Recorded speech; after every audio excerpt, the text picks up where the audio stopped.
안녕하세요. 맥킨의 지혜투자클럽입니다. HLB 중국 현지 항서제약의 이제 심층 보고서 관련되는 부분 한번 살펴봐 드립니다. 9월에 모멘텀을 기다려야 되는 어떤 상황인데요.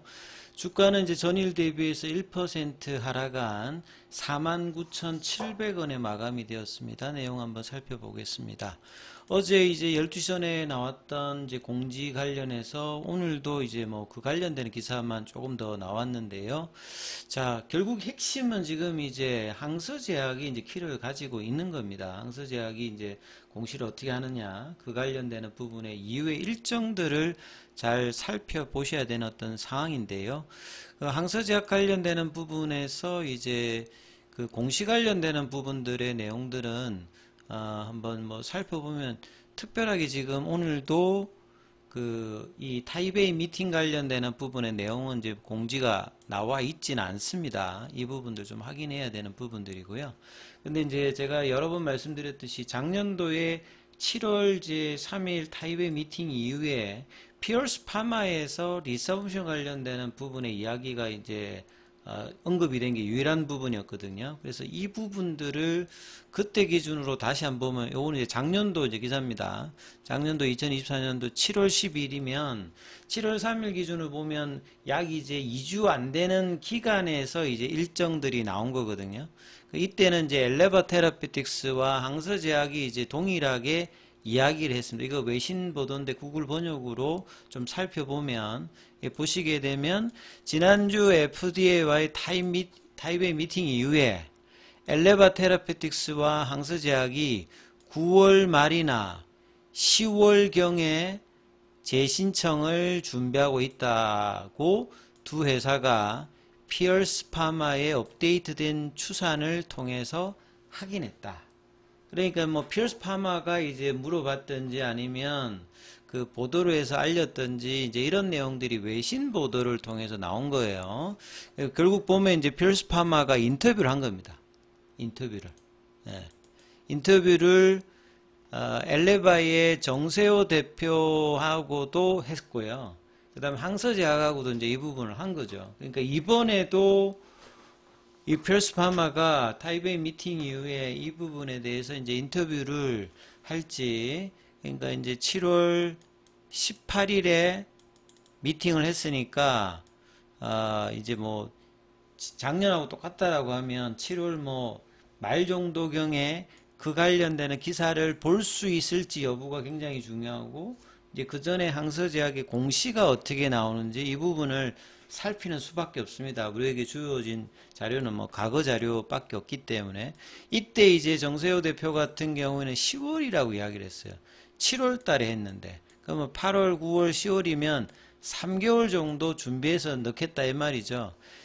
이때 이제 이렇게 시간이 좀 길게 봤던 부분들은 재제출할 때 OS값 업데이트 관련되는 부분을 포함하기 때문에 그 다음에 양사의 협력 필요성을 언급하며 늦어도 올해 말까지는 제출하고, 이 작년도에도 이런 이야기를 했어요. 작년도에.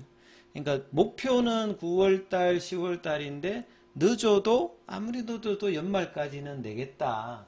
요게 이제 7월달 타이베이 미팅이었기 때문에 이 부분들이 이제 올해도 뭐 적용되려면 적용될 수 있는 거죠. 그러니까 이제 7월달 했으니까 그래서 9월달이 이제 굉장히 중요하다. 작년도와 같은 동일한 어떤 이제 프로세스를 본다라고 하면, 근데 작년도 이제 OS값 업데이트가 있었습니다만, 이번에는 또 이제 시간을 필요로 하는 데이터가 요구한 게 있으니까 항서제약의 감내리주막 관련되는 부분 CMC에서 그렇다라고 하면 뭐 비슷한 어떤 지금 경로를 갈 가능성이 뭐 있다라고 봐야 되겠죠. 예. 그리고 이제 그 밑에 보시게 되면 엘레바는 9월 말이나 10월경에 목표는 이렇게 한다.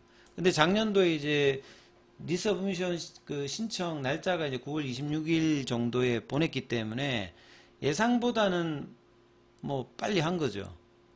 예, 엘레바 입장에서 보면.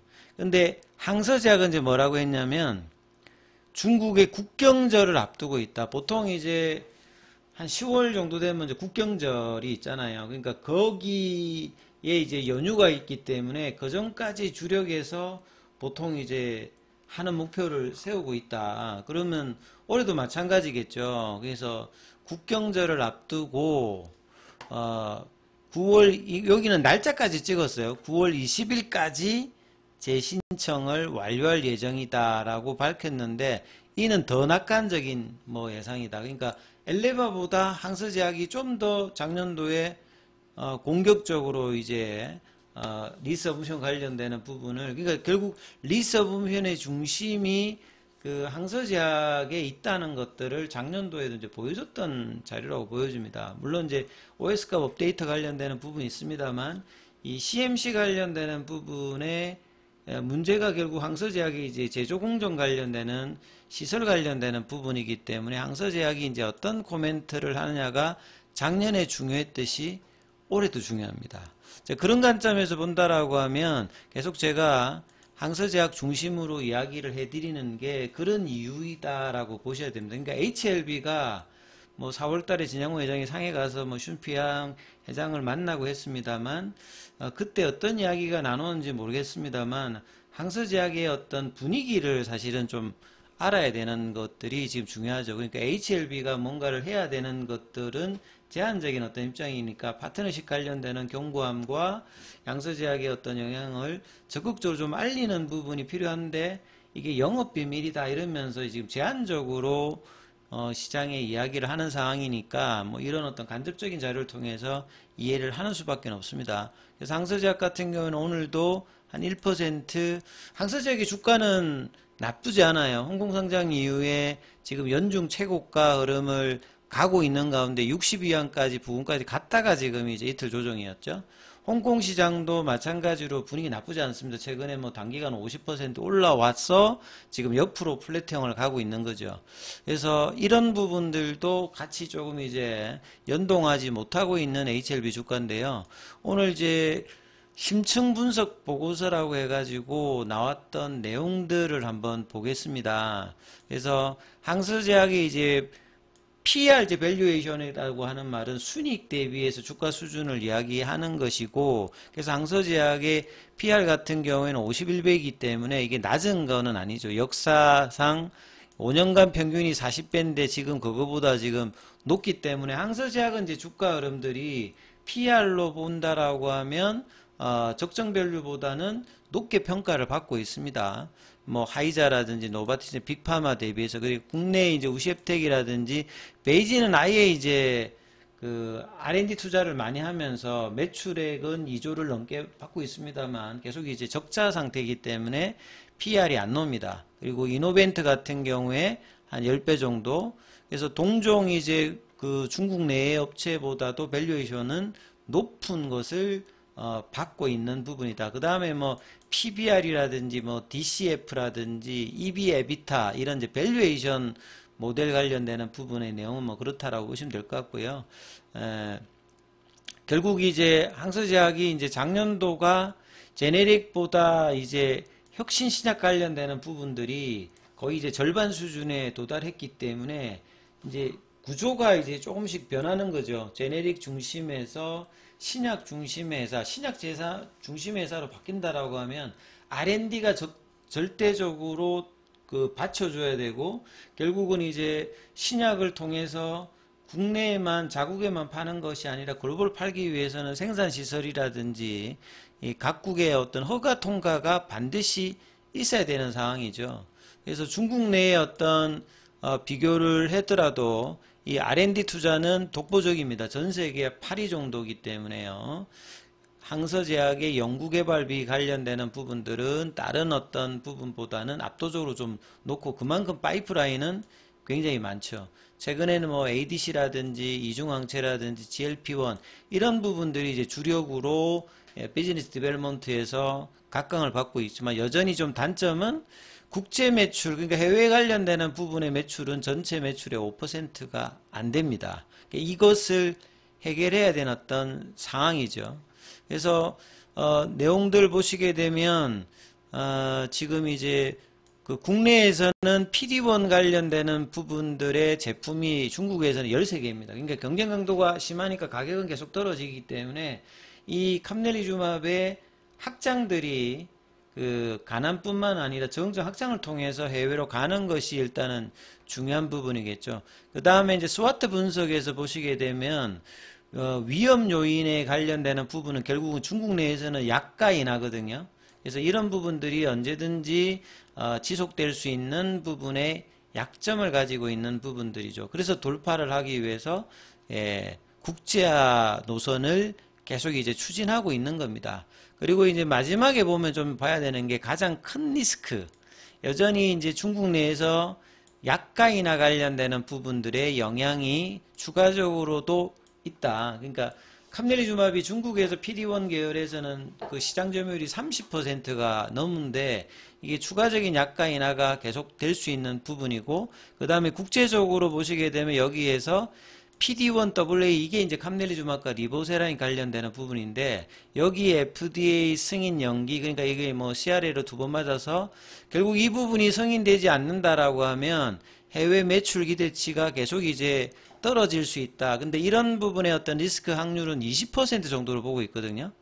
그러니까 앞에 약가 인하를 한 30%로 보고 있는데 이 부분에 대해서는 이거보다는 조금 이제 낮게 보고 있는데, 여전히 이런 부분들이 단점이기 때문에 이걸 극복해야 되는 게 항서제약 입장에서 뭐 중요한 겁니다. 그래서 해외 진출의 돌파구로 결국 이제 리보생과 캄넬리주마브의 미국 승인 관련되는 부분이 어떻게 되느냐, 이 부분들이 되어야 주가의 어떤 장기적 상승도 될 수 있다라고 분명히 이제 보는 부분들이 있거든요.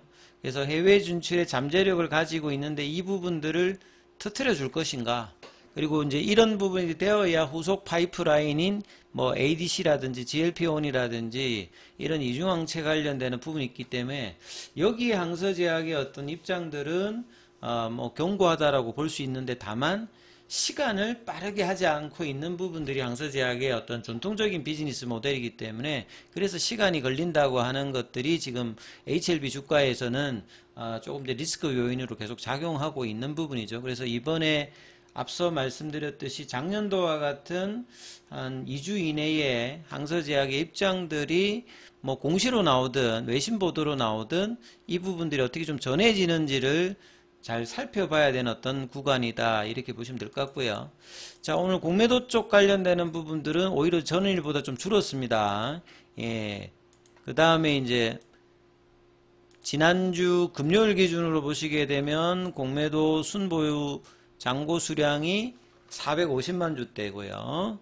그 다음에 이제 어제 월요일 흐름으로 보면 이제 이 부분들이 이제 내일 어떻게 되는지 알 수 있겠죠. 대차거래 관련되는 부분은 전일 이 대차거래 체결이 훨씬 많았는데 오늘은 여전히 상한보다 많습니다만 대폭 증가는 하진 않았어요. 근데 이게 어떻게 될지도 계속 이제 체크를 해야 되는 상황이고, 차트 흐름에서는 종가상으로는 이제 라운드 피겨 가격은 5만 원을 살짝 이탈했습니다. 어제 그 12시 전에 이제 그 이야기가 나오면서 장중에 이제 5만원 언더로 끝났고 종가상으로는 5만원을 지켰습니다만, 오늘도 장중에 장 초반에 5만 1,000원대까지 양봉 흐름을 하다가 거래가 이제 100만 주 언더로 되면서 그 다음부터는 플랫형으로 줄줄 내려갔습니다. 그래서 2시 반 이후에 종가관리 시간 전까지 49,350원, 종가관리를 이제 뭐 49,800원 정도 했고, 애프터마켓에서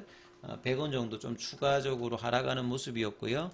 수급상으로는 어제 이제 프로그램하고 외국계 뭐 이렇게 매도세가 집중적으로 나왔는데요. 오늘은 어제보다는 매도세가 그렇게 강하진 않았고, 공매도 쪽에서도 뭐 신한이라든지 항구 이런 쪽에서 매도가 되었고, JP모건 쪽에서는 이제 소폭 좀 매수를 하는, 여기 이제 진성 매수는 아닌 거예요. 결국 이제 프로그램과 공매도가 같이 이제 가동하면서 공매도가 하니까 이런 부분들을 이제 고려하면서, 그러니까 거래량이 터지면서 신규 매수 청구가 나오지 않았을 때는 이런 부분들은 이제 뭐 가두리 형태의 뭐 매수 흐름이니까 그렇게 뭐 수급을 이해하시는 게 좋을 것 같습니다.